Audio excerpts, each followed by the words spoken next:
मानव जीवन की विकास यात्रा सृष्टि की उत्पत्ति एक ही परम तत्व का क्रमिक विकास मात्र है। वह परम तत्व ही संपूर्ण जगत की अभिव्यक्ति का आधार है। परम तत्व ही प्राण हो जाता है। प्राण ही प्रकृति को धारण करके प्रकृति के अनुसार ये पदार्थ यानी कि ये संसार हो जाता है। प्रकृति और कुछ नहीं बल्कि प्राण की कल्पना ही होती है। विस्तार ही परमात्मा है, ऊर्जा ही प्राण है, इच्छा ही प्रकृति है, अस्तित्व ही पदार्थ है। ये पदार्थ 5 प्रकार के होते हैं: आकाश, वायु, अग्नि, जल, पृथ्वी। ये पंच पदार्थ ही पंच तत्व कहलाते हैं। इन्हीं पंच तत्वों से सभी वस्तुओं का निर्माण हुआ है। संसार की प्रत्येक रचना में इन्हीं पंच तत्वों का समावेश है। इस शरीर में जो कुछ भी ठोस तत्व है वही पृथ्वी है। इस शरीर में जो कुछ भी द्रव तत्व है वही जल है। इस शरीर में जो कुछ भी ताप है वही अग्नि है। इस शरीर में जो कुछ भी बल या शक्ति है वही वायु है। इस शरीर में जो कुछ भी पोला भाग है वही आकाश है।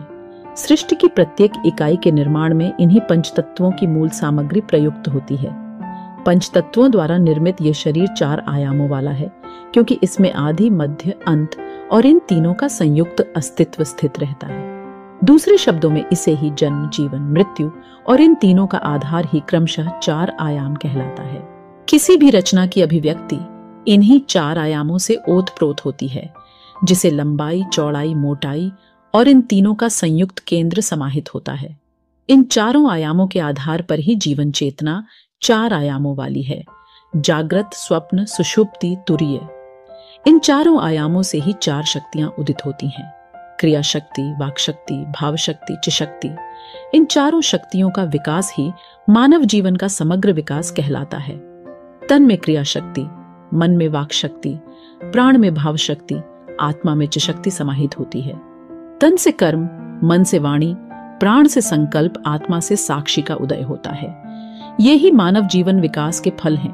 मानव जीवन का विकास फलीभूत होने के कारण ही मानव वरीय सिद्ध होता है।